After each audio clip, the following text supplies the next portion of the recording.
Hello friends, അപ്പം നമുക്കിന്നൊരു fried rice recipe പരിചയപ്പെട്ടാലോ? അതിനുവേണ്ടി ആദ്യമായി ഇൻഗ്രീഡിയൻസ് പരിചയപ്പെടാം. ആദ്യം തന്നെ 3 മീഡിയം സൈസ് സബോള, അതുപോലെ 2 മീഡിയം സൈസ് ക്യാരറ്റ് ചെറുതായിട്ട് കട്ട് ചെയ്തത്, പിന്നെ അതിലേക്ക് ആവശ്യമായ 3 മുട്ട, ഇഞ്ചി, വെളുത്തുള്ളി, പച്ചമുളക് എരിവനുസരിച്ച് ചെറുതായിട്ട് അരിഞ്ഞത്, പിന്നെ ഒരു മീഡിയം സൈസ് ക്യാപ്സിക്കം. അതിനുവേണ്ടി ഒരു 3 ഗ്ലാസ് നീളമുള്ള ബസ്മതി റൈസ് ഒരു ഹാഫ് കുക്ക് ചെയ്ത് ഓൾറെഡി റെഡിയാക്കി വെച്ചിട്ടുണ്ട്. ഇനി നമുക്ക് അതിലേക്ക് വേണ്ട പച്ചക്കറികളെല്ലാം ഒന്ന് സോട്ട് ചെയ്യാം. ആദ്യം തന്നെ പാനിലേക്ക് കുറച്ച് റിഫൈൻഡ് ഓയിൽ യൂസ് ചെയ്യുന്നു. ഞാൻ സൺഫ്ലവറാണ് ഇവിടെ ഞങ്ങൾ യൂസ് ചെയ്യുന്നത്. ഇത് പ്രിപ്പയർ ചെയ്യുന്നത് അച്ചാച്ചനാണ് കേട്ടോ. ഞാൻ ഡ്യൂട്ടിക്ക് പോയ ദിവസം പ്രിപ്പയർ ചെയ്യുന്നത്. വീഡിയോ മാത്രമേ ഉള്ളൂ ഞാൻ ഇതിൽ പങ്കാളി. ഇത് മെയിനായിട്ടും സോസേജും എഗ്ഗും യൂസ് ചെയ്തിട്ടാണ് നമ്മൾ പ്രിപ്പയർ ചെയ്യുന്നത്. അതിനുവേണ്ടി സാദിയയുടെ ഒരു പാക്കറ്റ് ചിക്കൻ സോസേജ് ചെറുതായിട്ട് കട്ട് ചെയ്തത് ഒന്ന് ഫ്രൈ ചെയ്തെടുക്കാം. സോസേജ് ഓൾറെഡി സോൾട്ടഡ് ആണ്, അതുകൊണ്ട് നമ്മൾ അതിലേക്ക് അതനുസരിച്ച് മാത്രമേ സോൾട്ട് ആഡ് ചെയ്ത് കൊടുക്കാവുള്ളൂ. അപ്പം നമുക്കതൊന്ന് ഫ്രൈ ചെയ്ത് മീഡിയം ഫ്ലെയിമിൽ വെച്ച് ചെറുതായിട്ട് ഫ്രൈ ചെയ്തെടുക്കാം. ഈ റെസിപ്പി മെയിനായിട്ടും ഞങ്ങളുടെ ഇവിടുത്തെ ഹാരിസ് നാട്ടിൽ പോകുന്നുണ്ട്. അപ്പം ഹാരിസിന് ലഞ്ച് കൊടുക്കാമെന്ന് പറഞ്ഞിട്ടുണ്ടായിരുന്നു. ആക്ച്വലി ഞാനാണ് ലഞ്ച് കൊടുക്കാമെന്നൊക്കെ പറഞ്ഞ് ഏറ്റത്. പക്ഷേ അച്ചാച്ചൻ്റെ ഡ്രൈവിംഗ് ടെസ്റ്റും കാര്യങ്ങളൊക്കെ ഉണ്ടായിരുന്നതുകൊണ്ട് പ്രത്യേകിച്ച് ഒന്നും പ്രിപ്പയർ ചെയ്യാൻ പറ്റിയില്ല. അപ്പം ഞങ്ങൾ ഇടയ്ക്കിടയ്ക്ക് ഫുഡ് കൊടുക്കുന്ന പുള്ളിക്ക് ഇഷ്ടമാണ്. അങ്ങനെ അച്ചാച്ചൻ തന്നെ ഉത്തരവാദിത്തം ഏറ്റെടുത്ത് കുഞ്ഞുറങ്ങിയ നേരത്ത് സൗണ്ടൊന്നും ഉണ്ടാക്കാതെ. അങ്ങനെ നമ്മുടെ സോസേജ് ഒക്കെ ഓൾമോസ്റ്റ് ഒന്ന് കുക്കായി വരുന്നുണ്ട്. ഇതിങ്ങനെ എണ്ണയ്ക്കകത്ത് ഇട്ട് ഇങ്ങനെ ഫ്രൈ ആയി വരുമ്പോഴത്തേന് അതിങ്ങനെ കൊമ്മള പോലെ വീർത്ത് വരും കേട്ടോ. അത് ആദ്യമൊന്നും എനിക്കറിയില്ലായിരുന്നു. അതാണ് അതിൻ്റെ ആ ഒരു പരുവം. അതങ്ങനെ ഫ്രൈ ആയി വരുന്നുണ്ട്. അതിൻ്റെ കളറൊക്കെ ഓൾമോസ്റ്റ് ചേഞ്ചായി വരുന്നുണ്ട്.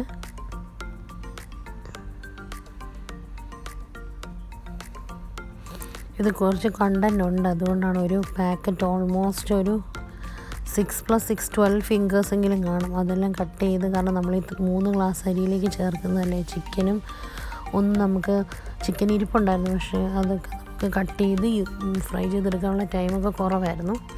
ഓൾറെഡി കുഞ്ഞുവാവ ഉള്ളതുകൊണ്ട് നമുക്ക് അങ്ങനത്തെ പരിപാടിയൊന്നും നടക്കത്തില്ല. പെട്ടെന്ന് 2 പേരും കൂടെ ഉണ്ടെങ്കിൽ ഇതൊക്കെ നടക്കുകയുള്ളൂ. ഞാൻ പോയിട്ട് വന്നിട്ട് കുക്ക് ചെയ്ത് കൊടുക്കാൻ നിന്നാൽ ചേട്ടൻ അങ്ങ് ബംഗ്ലാദേശിലെത്തിയിട്ടുണ്ടാവും.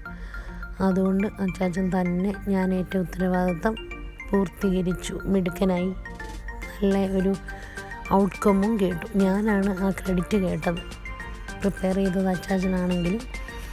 അങ്ങനെ ഓൾമോസ്റ്റ് ഇത് 3/4 മൊരിഞ്ഞു വന്നിട്ടുണ്ട്. ഇനി ഒത്തിരി ഡ്രൈ ആക്കണമെങ്കിൽ നമുക്ക് ഡ്രൈ ആക്കി എടുക്കണം. പക്ഷേ ഈ പരുവം ഓക്കെയാണ് ഓൾമോസ്റ്റ്. ഇനി ചെറിയ തീയിലിട്ട് ഒരു 2 മിനിറ്റ്സും കൂടെ നമുക്കിത് കുക്ക് ചെയ്തെടുക്കാം.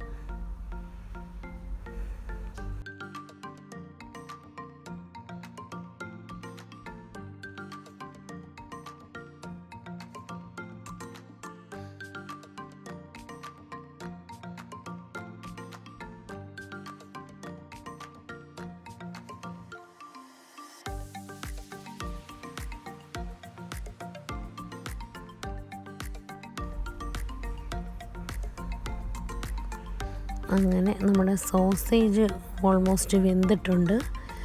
ഇനി നമുക്ക് നെക്സ്റ്റ് സ്റ്റെപ്പിലേക്ക് പോകാം.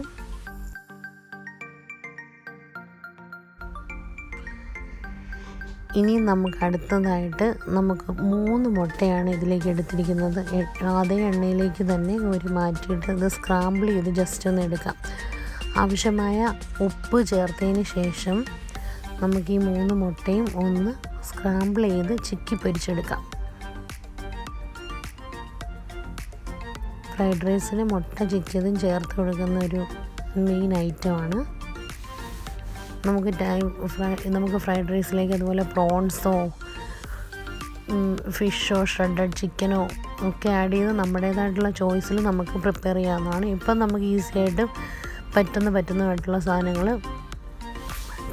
സോസേജും ചിക്കൻ്റെ സോസേജും അതുപോലെ ചിക്കൻ്റെ ബ്രസ്റ്റും അങ്ങനെ ഒക്കെ ഇരിപ്പുണ്ടെന്നുണ്ടെങ്കിൽ പെട്ടെന്ന് നമുക്ക് കുരുമുളക് ഉപ്പിട്ട് പുഴുങ്ങിയതിന് ശേഷം നമുക്കതും ഷ്രെഡ് ചെയ്തിടാൻ പറ്റും. പിള്ളേർക്ക് കൊടുക്കാനത് നല്ലതാണ്.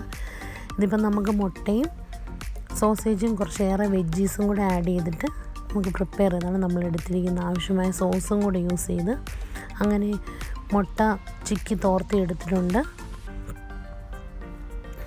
അതും നമുക്ക് ഒന്ന് ജസ്റ്റ് ചെറിയ ചെറിയ പീസസ് ആയിട്ട് ആ സ്പൂണ് വെച്ചിട്ട് തന്നെ ആ ചൂടോടുകൂടി തന്നെ ഒന്ന് ജസ്റ്റ് സോട്ട് ചെയ്തെടുത്തതിന് ശേഷം മാറ്റി വെക്കാവുന്നതാണ്.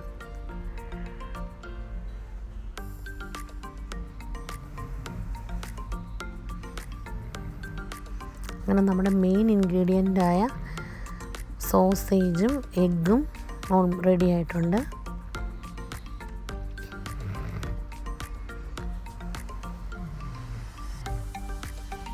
അങ്ങനെ രണ്ടുപേരും നല്ല ഉറക്കമാണ്. കുഞ്ഞുവാവയും അതുപോലെ തന്നെ കുഞ്ഞുവാവയുടെ അച്ചായിയും ഉറക്കമാണ്. അപ്പോഴാണ് ഞാൻ വോയിസ് ഓവർ കൊടുക്കുക എഡിറ്റ് ചെയ്യുകയൊക്കെ ചെയ്യുന്നത്. ഇതാണ് നമ്മുടെ ചിക്കൻ സോസേജിൻ്റെ ഫൈനലായിട്ടുള്ള ഫ്രൈ ആയിട്ടുള്ള പോർഷൻ. അതുപോലെ ഇത് നമ്മുടെ മുട്ട ചിക്കി പൊരിച്ചതും. പിന്നെ ഓൾറെഡി നമ്മുടെ റൈസ് നമ്മൾ കുക്ക് ചെയ്ത് മാറ്റി വെച്ചിട്ടുണ്ട്. ഇനി നമുക്ക് വലിയൊരു പാൻ എടുത്ത് വെക്കാം. പാൻ എടുത്ത് വെച്ചതിന് ശേഷം നമ്മൾ ആദ്യമായിട്ട് കട്ട് ചെയ്ത് മാറ്റി വെച്ചിരിക്കുന്ന നമ്മുടെ വെജീസ് ഉണ്ടല്ലോ, അതിന് വേണ്ടി കുറച്ചും കൂടെ റിഫൈൻഡ് ഓയിൽ ഒഴിച്ചു കൊടുക്കുക. പാൻ ഒന്ന് ജസ്റ്റ് ചൂടാവാനായിട്ട് വെയിറ്റ് ചെയ്യുക. അതുപോലെ നമ്മുടെ ചോയ്സാണ് കേട്ടോ നമുക്ക് വേണ്ട വെജിറ്റബിൾസ്.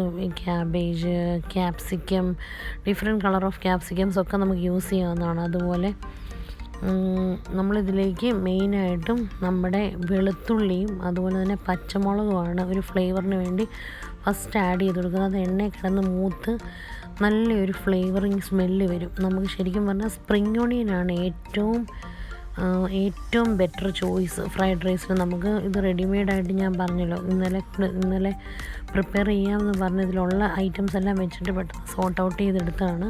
പക്ഷേ ഗ്രീൻ ചില്ലിയുടെ ഫ്ലേവർ നല്ലതാണ്, നമുക്ക് ഇന്ത്യൻസിനൊക്കെ ഇഷ്ടപ്പെടുന്നൊരു ഫ്ലേവർ തന്നെയാണ്. മെയിനായിട്ടും ഇതൊരു ചൈനീസ് ഐറ്റം ആണല്ലോ ഫ്രൈഡ് റൈസ്. അപ്പോൾ നമുക്ക് സ്പ്രിംഗ് ഓണിയൻ ഉണ്ടെങ്കിൽ കുറച്ചും കൂടെ ടേസ്റ്റി ആയിരിക്കും. പിന്നെ നമുക്ക് 3 മീഡിയം സൈസ് ഓണിയൻ കട്ട് ചെയ്തത് അതിലേക്ക് ചേർത്ത് കൊടുക്കാം. അതും ജസ്റ്റ് ഒന്ന് സോട്ട് ചെയ്തെടുക്കാം. അത് നമുക്കൊന്ന് ചെറുതായിട്ട് വാടി വന്നാൽ മതി. ഓക്കെ, അങ്ങനെ അതും ജസ്റ്റ് ആവശ്യത്തിന് വേണ്ട ഉപ്പിട്ട് കൊടുക്കുകയാണെങ്കിൽ ചെറുതായിട്ടൊന്ന് വാടി വരാൻ വേണ്ടി അത് നമ്മളെ ഹെൽപ്പ് ചെയ്യും. എന്നിട്ടൊന്നും കൂടെ എല്ലാം ഒന്നുകൂടെ മിക്സ് ചെയ്തെടുക്കുക. അങ്ങനെ ഒന്ന് ചെറുതായിട്ട് വാടി വരുമ്പോഴത്തേനും നമുക്കതിലേക്ക് ക്യാരറ്റ് ചേർത്ത് കൊടുക്കാം. ക്യാരറ്റൊക്കെ നല്ല ചെറിയ ചെറിയ ക്യൂബ് പോലെ കട്ട് ചെയ്യാം. ഇതുപോലെ കട്ട് ചെയ്യുന്നതിൽ പ്രൊഫഷണൽ സ്കില്ലുള്ള ആളാണ് അച്ചാച്ചൻ. എനിക്ക് കട്ടിങ് അത്ര പോരാ. ഞാൻ കട്ട് ചെയ്യുന്ന സാധനങ്ങളൊക്കെ എൻ്റേതായിട്ടുള്ള ടേസ്റ്റിൽ കുക്ക് ചെയ്ത് കൊടുക്കുന്നതിലാണ് ഇൻട്രസ്റ്റ് കാണിക്കാറ്. പിന്നെ അതിന് ശേഷമുള്ള വാഷിങ്ങും ഡെക്കറേഷനൊക്കെ എനിക്കിഷ്ടമാണ്. പക്ഷേ കട്ടിങ് സ്കില്ല് ഓൾറെഡി എൻ്റെ കയ്യിലുണ്ട്, പഞ്ചറാണ്. ഞാൻ പിന്നെയും കട്ട് ചെയ്യുന്ന കണ്ടാലും ഇവിടെയല്ല. അച്ചാച്ചനും പേടിയാണ്, വീട്ടിലെ അമ്മമാർക്ക് രണ്ടും പേടിയാണ്. പിന്നെ കട്ടിങ്ങിൽ എന്നെ അധികം അടുപ്പിക്കാറില്ല. എനിഹൗ നല്ലൊരു കട്ടർ കൂടെ ഉള്ളതുകൊണ്ട് ഞാൻ കുക്കറായി പോകുന്നു. അങ്ങനെ നമ്മൾ ആവശ്യത്തിന് വേണ്ട ക്യാബേജസ് എടുത്ത് നെക്സ്റ്റ് ആഡ് ചെയ്ത് കൊടുക്കുന്നത്. ഇപ്പം നല്ലൊരു കളർഫുള്ളായിട്ട് വരുന്നില്ലേ നമ്മുടെ ആ ഗ്രീൻ ചില്ലിയും ക്യാരറ്റും നമ്മുടെ ഓണിയൻ്റെ ഒരു ലൈറ്റ് പിങ്കിഷ് ആയിട്ടുള്ള കളറും പിന്നെ നമ്മുടെ ക്യാബേജും. ഇനി നമുക്ക് ക്യാപ്സിക്കാണ് ഇതിലേക്ക് ആഡ് ചെയ്യാനുള്ളത്. ഇനി നമുക്കൊരു മീഡിയം സൈസ് ക്യാപ്സിക്കം കൂടെ ആഡ് ചെയ്ത് കൊടുക്കാം. ക്യാപ്സിക്കത്തിൻ്റെയൊക്കെ ഒരു ചെറിയ മണം ഫ്ലേവർ വരുന്നിടം വരെ നമുക്കിതൊന്ന് ജസ്റ്റ് സോട്ട് ചെയ്ത് കൊടുത്താൽ മതി കേട്ടോ. നമ്മളതുപോലെ ചിക്കൻ്റെ സൂപ്പ് ഒക്കെ ഉണ്ടാക്കുന്ന സമയത്തും ഇതുപോലെ വെജീസൊക്കെ ഒരുപാട് ആഡ് ചെയ്ത് കൊടുക്കുകയാണെന്നുണ്ടെങ്കിൽ അത് വളരെ ഹെൽത്തി ആയിരിക്കും. ഇനിയും വേറെ ദിവസം നമ്മൾ സൂപ്പിൻ്റെ റെസിപ്പി ആഡ് ചെയ്യുന്നതായിരിക്കും. ഇപ്പം നമ്മളിതെല്ലാം കൂടെ ഒന്നുകൂടെ ആഡ് ചെയ്തതിന് ശേഷം അതിലേക്ക് ആവശ്യമായ സോസാണ് ഇനി ആഡ് ചെയ്ത് കൊടുക്കേണ്ടത്. അത് ചില്ലി സോസ് ഒക്കെ വേണ്ടവർക്ക് ആഡ് ചെയ്ത് കൊടുക്കാം. നമുക്ക് നമ്മുടെ കയ്യിൽ ഇപ്പോൾ അവൈലബിൾ ആയിട്ടുള്ളത് 1.5 സ്പൂൺ നമ്മൾ സോയാ സോസും അതുപോലെ ഒരു 1/2 സ്പൂൺ ചില്ലി സോസും അതുപോലെ തന്നെ 1.5 സ്പൂൺ ടൊമാറ്റോ സോസുമാണ് യൂസ് ചെയ്തിരിക്കുന്നത്. ചില്ലി സോസ് നമ്മൾ അധികം യൂസ് ചെയ്തിട്ടില്ല, കാരണം നമുക്ക്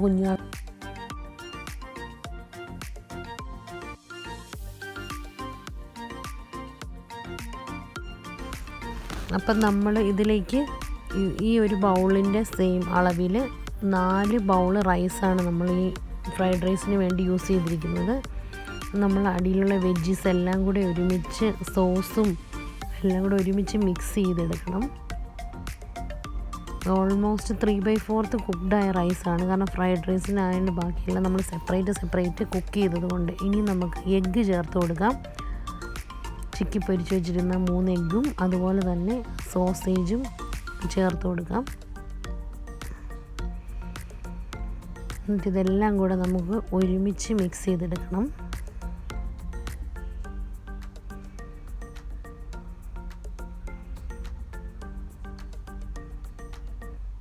ഒരു സൈഡിൽ നിന്ന് വേണം മിക്സ് ചെയ്ത് കൊടുക്കുക, കാരണം റൈസിനകത്ത് അല്ലെങ്കിൽ ഒരു സൈഡിൽ കൂടുതലായിട്ടും എഗ്ഗും കുറച്ച് സൈഡിൽ എഗ്ഗും സോസേജും ഇല്ലാതെയും വരും. അങ്ങനെ എല്ലാം കൂടെ ഒരു പ്രൊപ്പോർഷനിൽ മിക്സ് ചെയ്ത് കറക്റ്റ് കൺസിസ്റ്റൻസിയിലായിട്ടുണ്ട്. ഇനി അതിന് മുകളിലേക്ക് നമുക്ക് പെപ്പർ പൗഡർ ആഡ് ചെയ്ത് കൊടുക്കാം. ഒരു വലിയൊരു ടീസ്പൂൺ നിറച്ചും പെപ്പർ പൗഡർ നമ്മൾ ആഡ് ചെയ്തിട്ടുണ്ട്. പെപ്പറും ഇതിൻ്റെ ഒരു മെയിൻ ഫ്ലേവറിങ് ഏജൻ്റാണ്. എന്നിട്ട് ഒന്നും കൂടെ നമ്മൾ അതിനെല്ലാം കൂടെ മിക്സപ്പ് ചെയ്യുക. ഇപ്പോൾ ഓൾമോസ്റ്റ് നമ്മുടെ ഫ്രൈഡ് റൈസ് റെസിപ്പി റെഡി ആയിട്ടുണ്ട്. ചൂടോടുകൂടി തന്നെ നമുക്ക് സെർവ് ചെയ്യാം. ഇത് ഞാൻ ഡ്യൂട്ടി കഴിഞ്ഞ് ഇറങ്ങിയപ്പോൾ ഇവിടെ നടക്കുന്ന പ്രൊസീജിയറാണ്. അപ്പോൾ ഞാൻ വരുന്നതിന് മുമ്പ് തന്നെ പാക്ക് ചെയ്ത് നമ്മൾ കൊടുക്കാമെന്ന് പറഞ്ഞ ആൾക്ക് നമ്മൾ കൊടുത്തിട്ടുണ്ടായിരുന്നു. എന്നാണേലും അവർ വളരെ ഹാപ്പി ആയിരുന്നു. കൊടുക്കാൻ പറ്റി, നമ്മൾ തന്നെ പ്രിപ്പയർ ചെയ്തൊരു ഫുഡ് വേറെ ആൾ സന്തോഷത്തോടെ കഴിച്ചിട്ട് നാട്ടിൽ പോയെന്ന് കേട്ട് വളരെയധികം സന്തോഷവും തോന്നി കേട്ടോ. ആദ്യം ഞാനത് പറഞ്ഞെങ്കിലും അച്ചാച്ചനത് പ്രിപ്പയർ ചെയ്ത് വളരെ നല്ല രീതിയിൽ തന്നെ ചെയ്യാൻ പറ്റി. അപ്പം ഞങ്ങൾ വന്നു കഴിഞ്ഞ് 3 പേരും കൂടെ ഒരുമിച്ചിരുന്നു. കുഞ്ഞുവാവ 1-2 വായണെങ്കിലും കഴിച്ചു, ഇഷ്ടപ്പെട്ടു. പക്ഷെ വലിയൊരു എമൗണ്ടൊന്നും കഴിക്കാറായിട്ടില്ലല്ലോ.